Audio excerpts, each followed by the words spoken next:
Sales एक ऐसा topic जिसके लिए आप सब लोग बहुत बेदर्दी से इंतजार कर रहे थे कि आखिर राज क्या है कि ये सेल्स के जो एम्प्लॉय होते हैं स्पेशली इन सॉफ्टवेयर हाउसेस वो लोग इतना एग्रेसिवली इतना जल्दी किस तरीके से ग्रो कर जाते हैं इस इंडस्ट्री के अंदर। लाइक इन शॉर्ट सवाल ये होता है कि how they are making a huge chunk of amount, लाखों रुपए वो लोग ऑन अ मंथली बेसिस किस तरीके से बना रहे हैं एज एन एम्प्लॉय। इस वीडियो के अंदर हम 4 टॉपिक्स कवर करेंगे। पहला, सेल्स फ्लो, मतलब ये लोग काम करते किस तरीके से हैं, इन लोगों का वर्किंग फ्लो होता है क्या है सॉफ्टवेयर हाउसेस के अंदर। दूसरा, कितने टारगेट पे आप लोग कितनी सैलरी एक्सपेक्ट कर सकते हो। तीसरा, अगर आप लोगों को सेल्स की जर्नी स्टार्ट करनी है तो वो किस तरीके से आप लोग कर सकते हो ताकि आप लोगों के लिए चीजें मुश्किल नहीं बल्कि आसान हो। ये मैं अपने एक्सपीरियंस से आप लोगों को बताऊंगा बिकॉज आई डोंट वांट कि जो स्ट्रगल जो प्रॉब्लम्स मैंने फेस करी थी इनिशियली सेल्स के अंदर वो चीजें मैं नहीं चाहता कि आप लोग फेस करो वहां पे। And number 4 is going to be the advantages and disadvantages of becoming a sales person in Pakistan.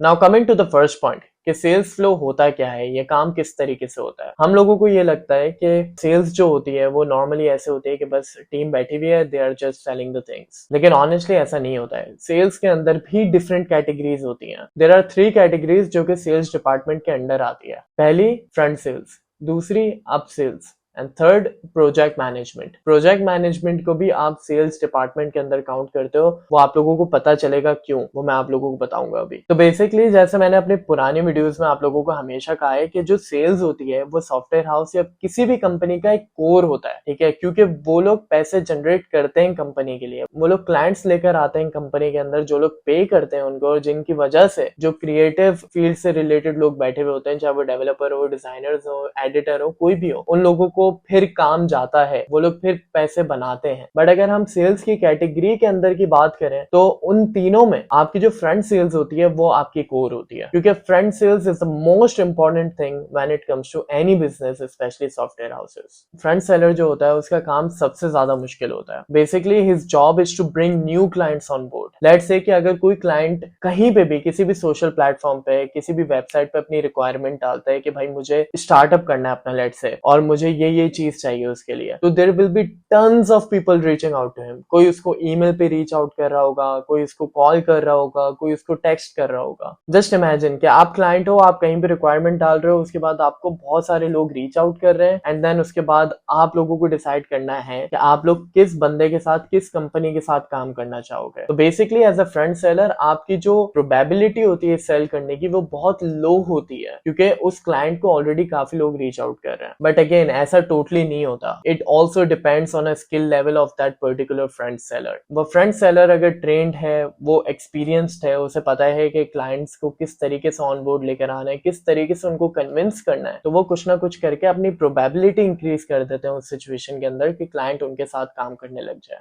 So this is one of the toughest job जो कि फ्रंट सेल्स की होती है। द मोमेंट फ्रंट सेलर के through client on board company में आ जाता है तो फ्रंट सेलर का काम वहां पे खत्म हो जाता है। वो सिर्फ एक ईमेल कर देगा टीम के अंदर कि ये क्लाइंट है, ये उसकी डिटेल्स हैं, इतने में मैंने उसको ये चीज सेल करी है and this is something that we have to provide him with in this deadline. हमें इस डेडलाइन के अंदर अंदर उसको ये चीज प्रोवाइड करनी है। So the moment front seller email कर देता है उसके बाद जो टीम हेड होता है, हर एक टीम का, हर एक डिपार्टमेंट का एक हेड होता है जो कि असाइन कर देता है वो क्लाइंट किसी भी एक अप सेलर को, और हर एक अप सेलर के अंडर एक प्रोजेक्ट मैनेजर बैठ के काम कर रहा होता है। द मोमेंट वो क्लाइंट असाइन हो जाता है अप सेलर को तो वहां पे प्रोजेक्ट मैनेजर का काम होता है कि वो फौरन से वेलकम ऑन बोर्ड ईमेल करे उस नए क्लाइंट को, उसको बताए that he will be the one who will be managing the whole project and from now on जो भी उसके पास सवाल हो, क्लाइंट के पास जो भी कंफ्यूजन हो उसके पास, उसे कुछ भी पूछना हो तो वो डायरेक्टली उससे ईमेल पे कोऑर्डिनेट कर सकता है या नंबर पे कोऑर्डिनेट कर सकता है। स्पेसिफिकली टॉकिंग अबाउट अपसेल्स, तो अपसेल जो होती है उनका काम भी सेल करना होता है, बट कंपैरेटिवली जो अपसेल्स होती है वो फ्रंट सेल से ज्यादा इजी होती है, क्योंकि उसमें आपको पता होता है कि क्लाइंट ऑलरेडी ऑन बोर्ड आ गया आपके साथ, एक ट्रस्ट डेवलप हो गया उसके साथ, and then it is going to be easy for you as an up seller कि आप मजीद उसको आगे की चीजें सेल करो। फॉर एग्जाम्पल वो जो फ्रंट के बंदे ने सेल किया था, समझो वो उसने क्लाइंट को एक लोगो डिजाइन सेल किया था और उस क्लाइंट को अपना एक स्टार्टअप करना है ब्रांड का, अब वो क्लाइंट ऑनबोर्ड हो गया कंपनी के साथ, उसको लोगो डिजाइन मिल गया, he is kind of satisfied with it. उसके बाद अपसेलर की जॉब होती है कि भाई वो उसको बताए कि ब्रांड में सिर्फ आपको लोगो नहीं चाहिए होता है, अगर आपको ब्रांड बनाना है, अपनी ऑनलाइन प्रेजेंस बनानी है, तो इट्स इंपॉर्टेंट फॉर यू कि आप अपनी वेबसाइट भी बनाओ। तो वो क्लाइंट आगे से श्योरली यही बोलेगा, हाँ बिल्कुल मैं काम करने के लिए तैयार हूँ, आप मुझे वेबसाइट की बताओ कि क्या कैटेगरीज होती हैं, क्या प्राइसिंग है आप लोगों की। तो वहां पे जो अपसेलर है डिपेंडिंग ऑन हिज रिक्वायरमेंट वो उसको वेबसाइट पिच करता है एंड देन वेबसाइट सेल कर देता है। अब जब आपकी वेबसाइट की डेवलपमेंट शुरू हो जाती है तो उसके अंदर अपसेलर के पास अपॉर्चुनिटीज होती है और भी मजीद चीजें सेल करने को। वो डिफरेंट एपीआई इंटीग्रेशन सेल कर सकता है, वो सोशल मीडिया इंटीग्रेशन सेल कर सकता है, होस्टिंग सर्वर भी लोग सेल करते हैं अपना प्रॉफिट रखते हुए। तो इस जैसी और भी थोड़ी बहुत चीजें होती हैं जो विद इन वेबसाइट आप सेल करते हो। फिर जब वो वेबसाइट रेडी हो जाती है, वो वेबसाइट लाइव हो जाती है, फिर अपसेलर वापस उसको रीच आउट करता है, वो बोलता है कि यार चलो आपकी ब्रांडिंग तो कंप्लीट हो गई है, लेकिन अब ये देखेगा कौन, इसकी मार्केटिंग भी तो करनी पड़ेगी हमें ताकि आपका बिजनेस प्रॉपर्ली लॉन्च हो, लोग जाने आपके बिजनेस के बारे में। तो वो क्लाइंट बोलता है चलो ठीक है, जहां पे इतना इन्वेस्ट कर दिया मैं मार्केटिंग पे भी इन्वेस्ट कर देता हूँ। तो फिर आप सेलर उसे मजीद चीजें सेल करता है। मार्केटिंग के अंदर भी डिफरेंट कैटेगरीज आ जाती हैं जिसमें आपका सर्च इंजन ऑप्टिमाइजेशन आ जाता है, आपका सोशल मीडिया एडवर्टाइजमेंट आ जाता है, आपका पीपीसी मार्केटिंग आ जाता है। तो ये सब यूजुअली जो अपसेलर्स होते हैं वो डिफरेंट तरीके से उनको पिच करते हैं और ये different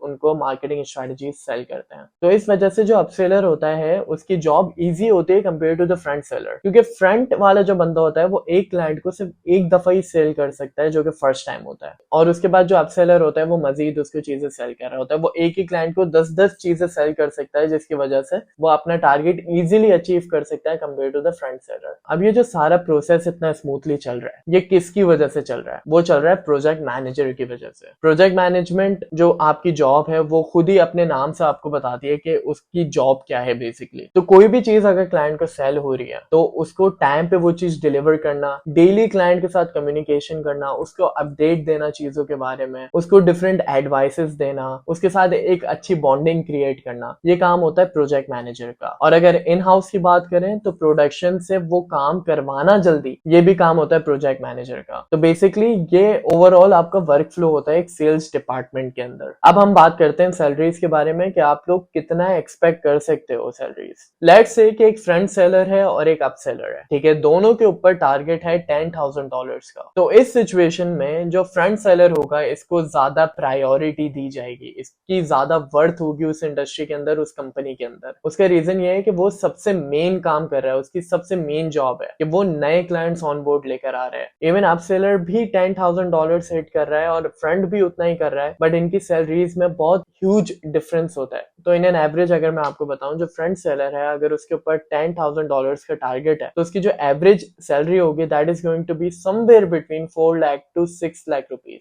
excluding the commission. Commission आप अलग से बनाते हो, जब आप अपना टारगेट अचीव कर लेते हो या ओवर अचीव कर लेते हो तो उसके आपको अलग से कमीशन मिलते हैं। और इसके अलावा आपको कंपनी की तरफ से हमेशा एक गाड़ी भी मिलती है। तो बेसिकली आपको पूरा पैकेज बनता है, salary plus commission plus car. और जो अप सेलर होता है जिसके ऊपर सेम टारगेट है उसकी सैलरी जो एक्सपेक्टेड होती है that is somewhere between 2 lakh rupees to 3 lakh rupees, again excluding the commission. वो भी अपना जब टारगेट अचीव कर लेता है तो उसको कमीशन मिलते हैं और उसके साथ भी उसको भी एक गाड़ी मिलती है कंपनी की तरफ से। अगर हम प्रोजेक्ट मैनेजमेंट की बात करें तो उस पर डिपेंड करता है कि आप कितने एक्सपीरियंस्ड प्रोजेक्ट मैनेजर हो। तो वो प्रोजेक्ट मैनेजर कितने अच्छे से उसको हैंडल कर रहा है, कितने क्लाइंट्स को एट अ टाइम हैंडल कर रहा है, इस पे डिपेंडेंट होती है उसकी सैलरी। मैंने एज अ प्रोजेक्ट मैनेजर ही स्टार्ट किया था इस इंडस्ट्री के अंदर। मेरी जो सबसे पहले बेसिक सैलरी थी दैट वाज 30,000 रुपीज और उसके बाद मैंने टाइम टू टाइम ग्रो करके अपने आप को एज अ प्रोजेक्ट मैनेजर ही 1 लाख की सैलरी तक लेकर गया था। लेकिन फिर सबसे ज्यादा इंपॉर्टेंट बात यहाँ पे आ जाती है कि आप एज अ प्रोजेक्ट मैनेजर क्या ज्यादा अर्न नहीं कर सकते? तो इसका आंसर है एब्सोल्युटली यस। इवन आप उतना भी अर्न कर सकते हो जितना एक सेल्स के बंदा बैठ के कर रहा है, या उससे एक्चुअली ज्यादा भी अर्न कर सकते हो। ये मेरे साथ हुआ था, ये मैं अपने पर्सनल एक्सपीरियंस से आपको बता रहा हूँ, क्योंकि प्रोजेक्ट मैनेजमेंट में आप अपने कमीशन के ऊपर भी बहुत अच्छे से खेल सकते हो। देखो कंपनी के लिए सबसे ज्यादा इंपॉर्टेंट क्या है? कंपनी के लिए इंपॉर्टेंट है पैसा जनरेट होना। जितना ज्यादा पैसा आएगा उतनी कंपनी खुश होगी, उतना बेसिकली आपकी वर्थ बनेगी जितना पैसा आप बनाओगे। तो मैं क्या करता था, मैं एज अ प्रोजेक्ट मैनेजर ही अपनी सेल्स को क्लोज करता था। जो क्लाइंट मेरे साथ जो अपसेलर्स काम करते थे उनको असाइन होते थे, उनपे क्लोजिंग मैं ही करता करता था सेल्स की मेजॉरिटी, और जब मुझे पता होता था कि मेरा प्रोस्पेक्ट अच्छे से बन चुका है, मुझे बस इसको इनवॉइस बेचनी है, he is gonna pay the amount, तो उससे पहले मैं जाता था अपने हेड्स के पास, मैं उनसे बात करता था, मैं उनको बोलता था कि भाई मैं प्रोजेक्ट मैनेजर हूँ, ठीक है, लेकिन मेरा एक प्रोस्पेक्ट बना हुआ है, मुझे आप बताएं, एक कमीशन डिस्कस करें मेरे साथ कि अगर ये मैंने सेल अपनी कंप्लीट कर ली तो आप मुझे इसमें से कितना कमीशन देंगे। और आप लोगों ने एज अ प्रोजेक्ट मैनेजर जब भी आप लोग काम करें, मेक श्योर ये करना है कि सेल करने से पहले आप लोग ये सारी चीजें क्लैरिफिकेशन में लेकर आए कि भाई अगर मैं ये चीज हिट करता हूँ, अगर इतने डॉलर्स में हिट करता हूँ तो आप मुझे इतना कमीशन देंगे।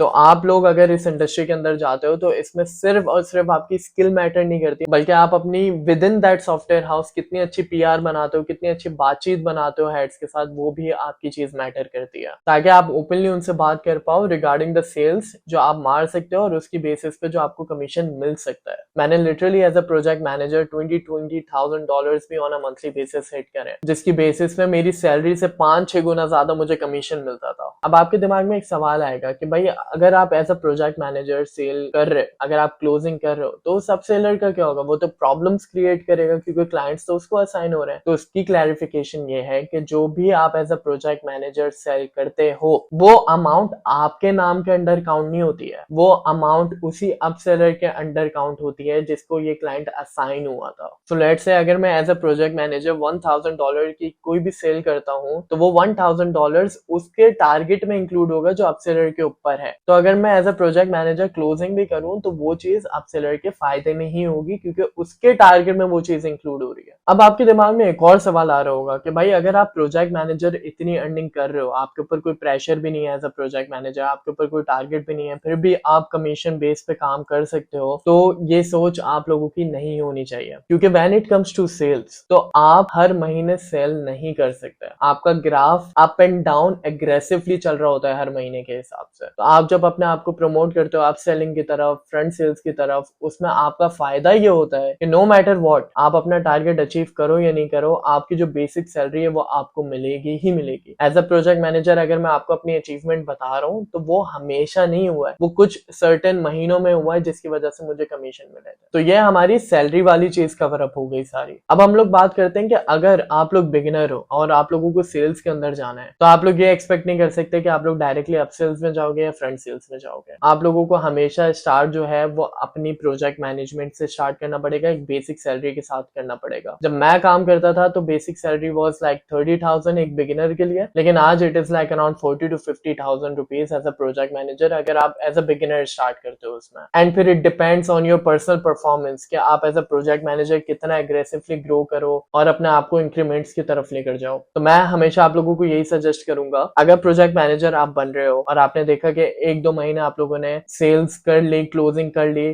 That doesn't mean that you are a good sales person. ये चीज आपके लक पे भी मैटर करती है बाज दफा, ठीक है। तो आप लोगों ने क्या करना है, एटलीस्ट 6 महीने लग के एज अ प्रोजेक्ट मैनेजर काम करना है। देखो अपने आप को, अपने प्रोग्रेस को देखो। If you are able to hit dollars every single month, then only फिर आप अपने डिपार्टमेंट के पास जाओ, उनको बोलो कि भाई ये मेरी परफॉर्मेंसेस रही हैं, इसके बिहाफ पे मुझे प्रमोट कर दिया जाए अप सेल्स पे, जहां पे आप अपनी एक अच्छी सैलरी सिक्योर कर लेते हो। तो सेल्स के लिए आप लोगों को किसी पोर्टफोलियो की जरूरत नहीं पड़ती है। इट ऑल डिपेंड्स कि आप लोग इंटरव्यू में किस तरीके से कम्युनिकेट करते हो। प्रोडक्ट इन्फॉर्मेशन होना या ना होना इट डजंट मैटर, क्योंकि आप वैसे भी एक बेसिक जॉब की तरफ जाओगे, आप प्रोजेक्ट मैनेजमेंट की तरफ जाओगे। तो आप जितना अर्सा एज अ प्रोजेक्ट मैनेजर काम करोगे आपको पता चल जाएगा कि भाई प्रोडक्ट इन्फॉर्मेशन क्या है। इस जॉब के लिए आपको कोई डिग्री नहीं चाहिए। अब बात आती है मोस्ट इंपॉर्टेंट चीज की, advantages and disadvantages of becoming a sales person in Pakistan. देखो इसके नुकसानात ज्यादा हैं कंपेयर टू फायदे, और फायदा जो है आपका वो सबसे मेन फायदा है, वो ये है कि अगर आप एज अ बिगिनर भी जा रहे हो तो वहां पे आप अपने आप को बहुत एग्रेसिवली अपने परफॉर्मेंसेस की बेस पे इंक्रीमेंट की तरफ लेकर जा सकते हो। लेकिन अगर यही चीज हम किसी क्रिएटिव फील्ड से कंपेयर करें, अगर मैं डेवलपर हूँ या डिजाइनर हूँ, तो मैं इतनी जल्दी वहां पे ग्रो नहीं कर सकता। और दूसरा फायदा यह है कि सेल्स की एक ऐसी जॉब है कि जब आपने सेल करना सीख लिया ना, तो उसके बाद आप फिर डिपेंडेंट नहीं होते हो किसी कंपनी के ऊपर। फिर लेट्स से कि कल को खुदा ना खासा सॉफ्टवेयर हाउसेस बंद भी हो जाते जाते हैं ना, तो आपके पास एक टैलेंट आ गया जो कि सेल का है। आप फिर कोई भी इंडस्ट्री ज्वाइन कर सकते हो, क्योंकि सेल्स पिच तो हर जगह पे सेम ही होती है ना, क्लाइंट कम्युनिकेशन तो हर जगह पे सेम ही होती है, बस प्रोडक्ट इन्फॉर्मेशन आपको दूसरी जगह का नए तरीके से चाहिए होगा, and then you will be able to secure a job again. अगर हम नुकसानात की बात करें तो बहुत सारे नुकसानात है, स्पेशली लिविंग इन पाकिस्तान। देखिए, पहला जो सबसे बड़ा नुकसान है वो यह है कि you have to bear a lot of thing. आपको बहुत सारी चीजें बर्दाश्त करनी पड़ेंगी। अगर आप अपसेलर हो या फ्रंट सेलर हो, आप लोगों ने अपने दिमाग में एक चीज बिठा लेनी है कि आपके ऊपर प्रेशर बहुत ज्यादा डालेंगे सॉफ्टवेयर हाउस वाले, क्योंकि अगर वो आप लोगों को ज्यादा तनख्वाह दे रहे हैं ना, तो वो लोग फिर ये मेक श्योर करेंगे कि आप ज्यादा से ज्यादा उनके लिए पैसे जनरेट कर पाओ। आपको every now and then personally आके पुश किया जाएगा, प्रेशर डाला जाएगा आपके ऊपर कि आप अपना काम करते रहो करते रहो। तो एक तो ये चीज अपने माइंड में रखना। दूसरी चीज, एज अ सेल्स पर्सन जब तक आप पैसे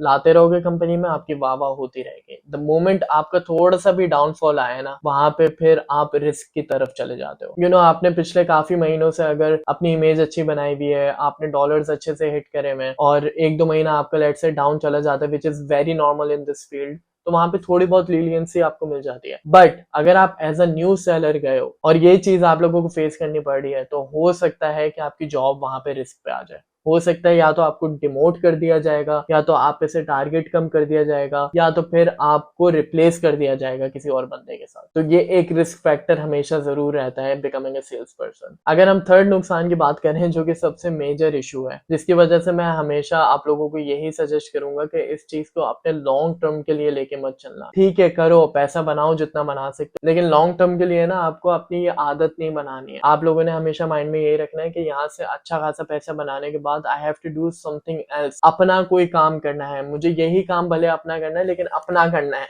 एक चीज अपने माइंड में रखना है कि जब आप सेल्स में जाओगे ना, एक घर में रहते हुए भी आप अपनी फैमिली से दूर हो जाओगे। आपकी रूटीन इतनी गंदी हो जाएगी कि आप एक तो अपने हेल्थ पे अफेक्ट डाल ही रहे हो, उसके अलावा जो आपके अपने पर्सनल रिलेशनशिप्स हैं घर के अंदर, आपके पेरेंट्स हैं, आपकी वाइफ हैं, कोई भी है, उनके साथ आपका मिलना जुलना इतना नहीं रहेगा। आपकी रूटीन पूरी ऑपोजिट हो जाएगी, रातों में जागना, दिन में सोना। तो this is not an ideal situation for someone who is living in Pakistan. ये चीज मैंने पर्सनली काफी फेस करी थी, ये चीज हर किसी को देखा है कि वो फेस करता है। आपके पास पैसे तो आ रहे होते हैं, लेकिन आपकी लाइफ में कोई एंजॉयमेंट नहीं होती है। अगर आप ये एक्सपेक्ट कर रहे हो कि आपको लीलियंसी दी जाएगी एज अ सेल्स पर्सन, ऐसा नहीं होता। आप कोई भी एक लीलियंसी एक्सपेक्ट नहीं कर सकते। इनफैक्ट अगर आप कंपनी को ये भी बोलोगे ना कि यार मुझे बुखार हो रहा है, या एक्चुअल रीजन बताओगे उनको कि मैं आज नहीं आ सकता, तो वहां पे भी आपको बहुत प्रेशर में डाला जाएगा, आपकी सैलरीज कट हो सकती हैं। तो ये सारी चीजें, ये प्रॉब्लम आपको फेस करनी पड़ सकती हैं। जब मैं काम करता था तो मेरी ऑन पेपर जॉब थी 8 आवर्स की, और मुझे 12-12 घंटे बैठना पड़ता था ऑफिस में, क्योंकि मेरा टारगेट पूरा नहीं होता था। अगर टीम की भी ओवरऑल परफॉर्मेंस इतनी अच्छी नहीं जा रही होती थी, तो हमें वीकेंड्स पे भी बुलाया जाता था। तो ये चीजें अपने माइंड में रखना।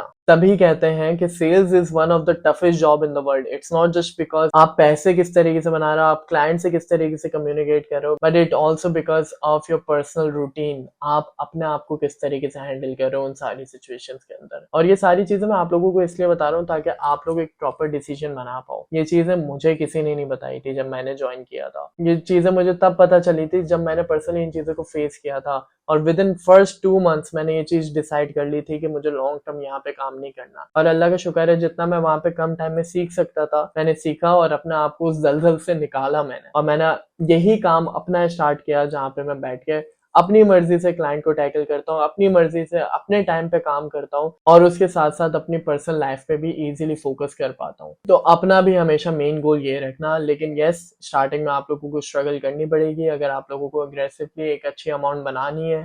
तो आज की वीडियो मैं यहाँ पे एंड करता हूँ। Just take care of yourself and मिलते हैं फिर नेक्स्ट वीडियो में। Thank you.